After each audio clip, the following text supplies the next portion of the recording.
Before I begin, I just wanted to arouse everyone here and to the fact that we're right now reading the book of Bereshis, the book of Genesis. And it's really, I've said before to people, it's the book for the Noahide, because it's before the advent of the children of Israel as a nation, before the Torah was given at Sinai, before the Torah starts focusing in specifically on the children of Israel. And you have a lot of incredible, lessons in just proper behavior, particularly if you follow Rashi's commentary of the sages in the story, in the Parsha of Bereshis, and the following Parshas, including this week's, in the story of Noah and the flood, and so on. And as that continues through the patriarchs, because you're talking about a time period before the Torah was given, so it really sheds a lot of light on what was permissible and what was forbidden in those days. To a ben Noach, everyone was a ben Noach, including the patriarchs, had the halachic, were halachically categorized as ben Noach, as Noahide. So it really is quite enlightening to examine that and to see, in terms of what are the messages, or, for example, if certain individuals were punished before the Torah was given, the assumption would have to be that most likely that's something that is very serious under Noahide law, which brings up a lot of interesting questions in terms of some of the things that we see, at least in the later Parshiot, are not necessarily part of open Noahide law. But we'll get to that probably. Hopefully, I'll remember as the weeks go on, as we get to certain parshias. For example, what I'm particularly thinking of is in the parsha of Vayigash. No, excuse me, in the story in Vayeshev, in the story of Judah and his sons. Is what I'm thinking about at the moment. But there's quite a few things. I wanted to mention to you a fascinating Noahide-related issue that came up in a discussion I had with a rabbi friend of mine this morning. Thought it might be quite interesting. It comes from last week's parsha, the story of Adam, in which I'm sure you all know, in which Adam says, first of all, that he has no partner, right? He found that he did not have a partner. And then God created took from his side, from a rib, possibly, but from one of the pieces of the side of his body, and created Chava, English they say Eve, with it. And then he said, this time now I found that this one is from me, from my own essence or from my own bones. And this and he realized this was his mate, and the Torah goes on to say, and therefore a man leaves his mother and father and cleaves to his wife, so on and so forth. So there's this peculiar Rashi from our sages that says that when he says, this time I have found, my mate, this time I see that this is from me, this one is from me, that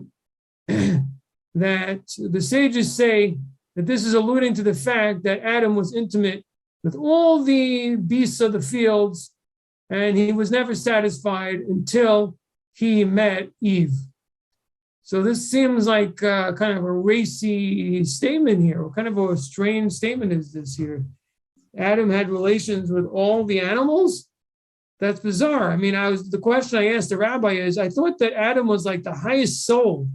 I thought he was God's direct creation, a divine design. And this is what he's doing? He's committing bestiality? This is just bizarre, right?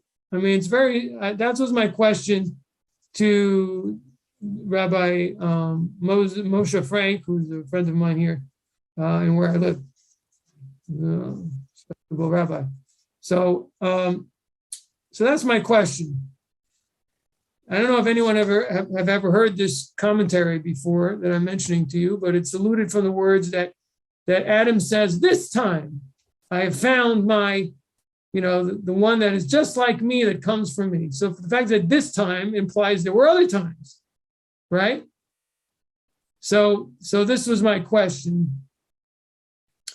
And basically this has to do, the question really is deeper in terms of how it has to do with Noahide law.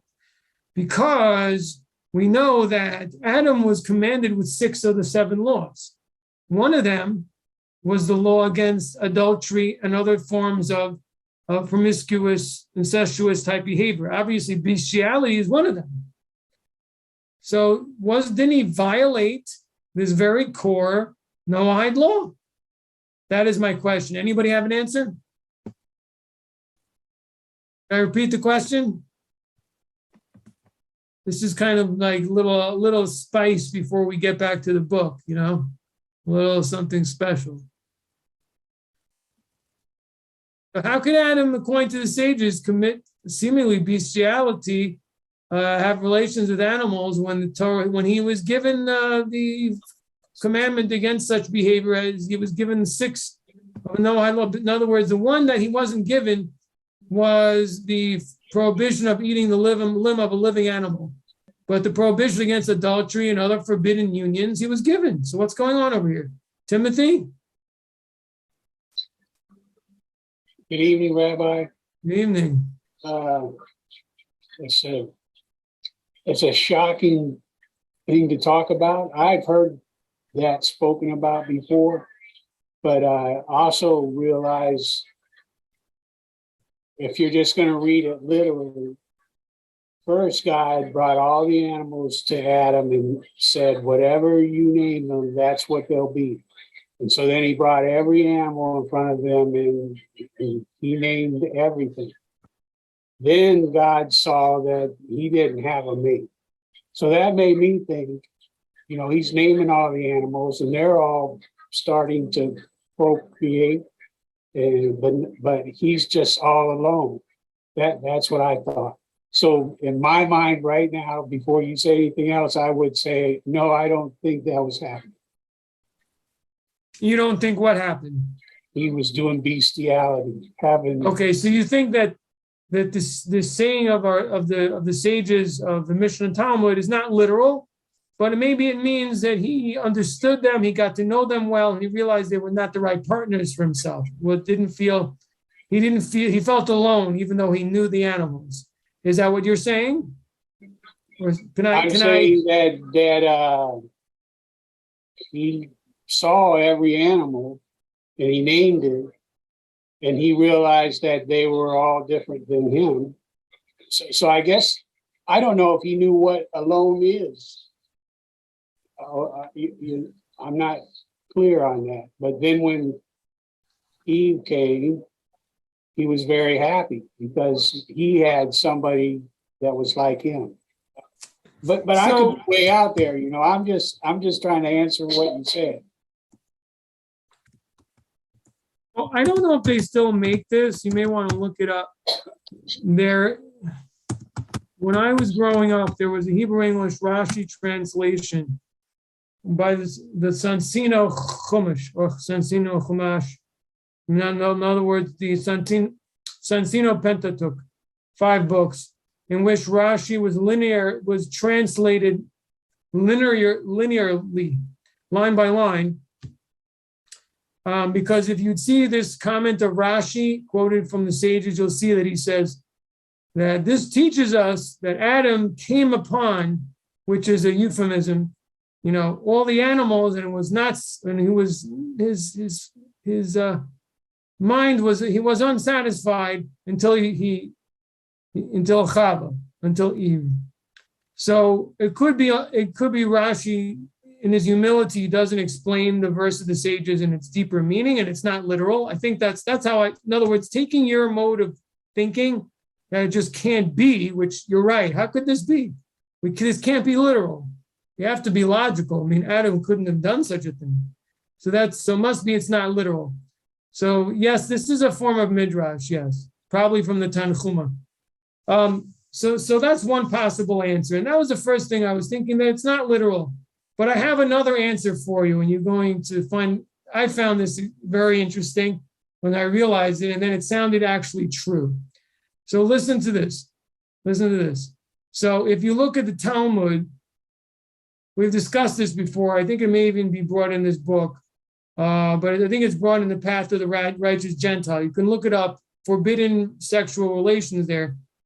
And it's learned from the verse in here in Genesis, in one of the first chapters. It's learned from the verses that discuss, that says, and therefore a man leaves his mother and father and cleaves with his wife. The primary source, okay, of where the Talmud deduces that God told Adam that he was forbidden, that there were forbidden sexual unions, was after Eve was created. Because, and it's alluded to from the fact that the verse says that because, in other words, that God created Eve, and that they become like that, they're one, they're parallel, they become a couple, and therefore a man leaves his husband and his wife. And I'm sorry, I misspoke. And therefore a man leaves his mother and father, and he cleaves to his wife. On that verse, the Talmud says that you learn from this that adultery is forbidden. Okay? So if that's the case, that means that this prohibition came about when? Only after Eve was created. Before Eve was created, there may not have, it appears that there was no prohibition against sex, there was no sexual prohibition before Eve. Or I could say it this way, the whole root and basis for forbidding other sexual relations is because God specified and designated Eve, meaning to say the woman, to be Adam's mate. But before that, it was an open question. So that's part number one. So the prohibition seems to have came after Eve was created, Chava. Another point. Adam saw all the animals, like you said. He saw all the animals were mating, right? Now, before Eve was created, God commanded, be fruitful and multiply, right? So Adam was trying to fulfill God's command. This is what I'm proposing. I'm proposing that before Adam had a mate, he attempted to mate with the animals because he'd been commanded to be fruitful and multiply. And the question was, who was his mate? He couldn't figure it out. He attempted to mate with because he had no mate, so he assumed he has no choice but to try other species or other animals. And you could even say he didn't really know what his species was. He wasn't self-aware, right, until after the eating of the tree of knowledge. So I don't know if he was even aware of how he differed from the animals. And that's a very complex question. What was the state exactly of his self-consciousness before and after the sin of the apple, not an apple, but of the tree of knowledge. But the point is that I want to argue that he had a positive command to procreate. And he wasn't given a mate, so he attempted to mate with the animals to create offspring. So after he was given a mate, he's forbidden to do such a thing. But maybe it's possible to argue that before he was given a mate and he was commanded by God to have offspring, he attempted to fulfill God's command and he was unsuccessful. Does this sound crazy to anyone? Does anyone understand what I'm saying? Yes, that sounds crazy. Because Because I'm looking at the timeline and, well, first of all, Hashem God said, it's not good that man be alone. I'll make him a helper corresponding to him. Then Hashem formed all the beasts and he brought them all there and he showed them all them and he didn't find one, Adam didn't find one that was like him. I guess that might be where you come up with a theory like what you're saying. Hmm. But then he made what I just didn't find here doing a real quick scan. Where did he say go and multiply? No, it's in the previous that chapter. In the previous chapter, when man is created, in the previous chapter, there's two stories being told. There's the previous where man's created from the earth and so on. On the Right. sixth day, God says, "Be fruitful and multiply." Right. So it almost appears as if it was said first. I mean, you can argue that's not the case. It's not proven 100%. I can see how you could develop a theory if you wanted to do it that way and chronologically. But that's just like against everything we know, which is good and righteous. And it just doesn't seem to fit in with how Hashem makes natures and laws and biology and science and chemistry and everything. And then even in nature itself, it doesn't work that way naturally. So I don't know. I mean, I guess you could formulate that, but people's formulated a lot of things. It just seems contrary to everything that we know what's good and right. Well, maybe it seems contrary to everything you believe is good and right based on what you know right now. Well, what I've learned from the Torah, yes. Okay. Well, I understand what you're saying, Rabbi. It makes sense. You may not be following, Timothy, exactly my line of reasoning. I think there's a very important lesson exactly tied into what Timothy is saying. And David, thank you. By the way, David, do you want to say something more about that to back me up? No, it just makes sense. I mean, there was a lot of things that were not established back then. I mean, it's like now, we understand now because God has laid laws of nature and so on and so forth. But that was after the fact. Right. That's like us trying to impose our laws in a different country. You understand what I'm saying? It's like we say, oh, well, that person was unlawfully detained in that country.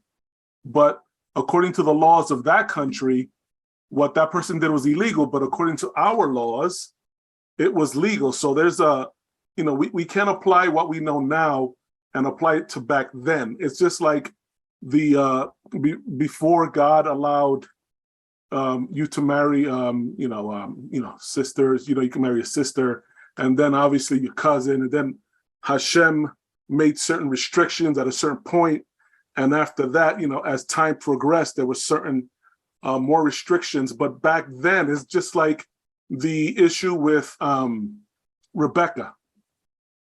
Was it Rebecca? I think I'm confused. When they stated that she was 3 years old. Okay. Yes. If you think of it nowadays, you're like, wow, pedophilia, right away. Right. But the laws they were different back then. People were very different back then. Well, yeah, that's what I'm saying. That's why different. we can apply ideals, today's ideals to situations and cultures back then, because things were different back then. Nowadays, we see things differently. We see the world differently. So obviously, we're going to judge based on, like you said, on what we know now. But back then, things were different. Things that we deem unlawful and immoral, back then they were not. So it's hard, but it's hard to swallow.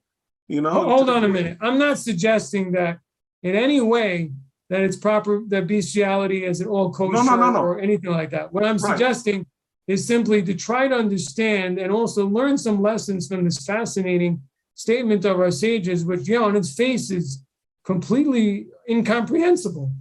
And what I'm arguing is that basically, for one thing, what I'm saying is the power of the command to be fruitful at a time when Adam had no mate And so he did it appears, in fact, not it could be, it appears that the sages are alluding to the fact that he was attempting to fulfill God's command before he was given a mate.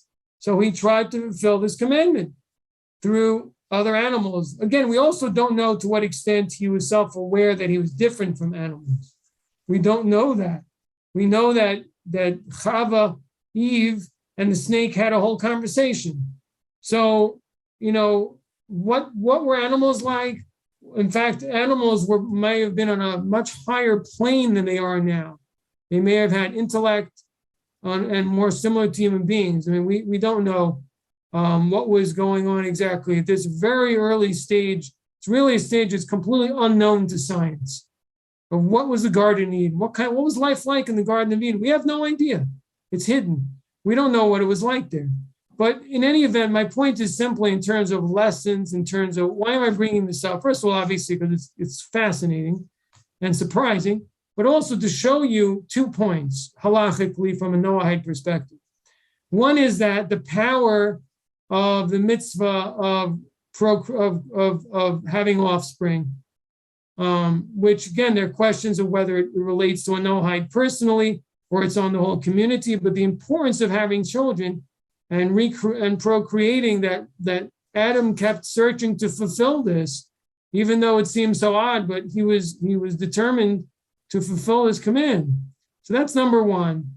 Number two, to bring out the point that the prohibitions upon man, it appears from this, or at least it could be said from this statement, there's one statement of the sages based on my explanation of it, or I should take it a bit further, from the fact that the sages of the Talmud say that we learn adultery from the verse, and therefore a man leaves his mother and father and cleaves with his wife, that it's the cleaving with the wife that creates the whole structure of human sexuality. And in fact, I could say that is true, that without a wife, that the man is completely wild and his sexuality is wild, and he's no place to satisfy it as naturally made by God. And the only time, as the sages say, he was satisfied as once Eve was created. So in other words, so we can't forbid somebody from doing something, and there's no, well, I don't know if I can finish that thought, but the point is that all the prohibitions stem from what he should be doing. Man needs to be married, have a wife. Therefore, from that seems like everything else. Everything stems from that positive, almost as saying, they're almost like, I can't say this for sure, but seems to be alluding and hinting to the fact that because we learn it from this verse, that all the prohibitions are related to the fact that man has to be with his wife. Therefore, he's forbidden for everything else. Okay? Because, as I said before, that otherwise, God wants all his creatures to procreate. So if a man didn't have a wife, there would be other things that seem bizarre might be permitted. Anyway, the point is simply that the objective, or I should say, is it all comes from the wife. Yeah, it's all the wife's fault. That's the bottom line. It's because of the wife, a man is forbidden, and actually you could say it in a positive sense. A man's sexuality is sanctified because he has a wife. You got to understand it in a different way, and maybe this will explain it also to you, Timothy. You'll understand it better this way. You have to understand the source of prohibitions also. Now we know that in the temple, on the temple grounds, a lot more things are forbidden than outside the temple grounds, and we're a lot more strict in terms of behavior. And the behavior in the land of Israel, in terms of what commandments have to be kept there by the children of Israel, is much stricter than outside the land of Israel. And the people of Israel, what they have to keep is a lot stricter than what the children of Noah have to keep, the nations have to keep. Why is that? So the higher level of purity, right, and the higher level of connection to God and his mission, the more prohibitions are going to be. So in other words, when man's sexuality became sanctified by having a mate, by having a wife, and therefore bringing out more human souls into the world, so all these things became forbidden. In other words, there's a connection between the fact that, I'll say it simply, I think I said this before, I repeat it. Sexuality, with the creation of Eve, sexuality became sanctified. Maybe before that wasn't. I mean, we're hitting on something really big, really incredible. I should get 1 million hits on this. I should get 1 million views on it. I don't think it's going to happen, sadly, but maybe in a different world. Okay, anyway,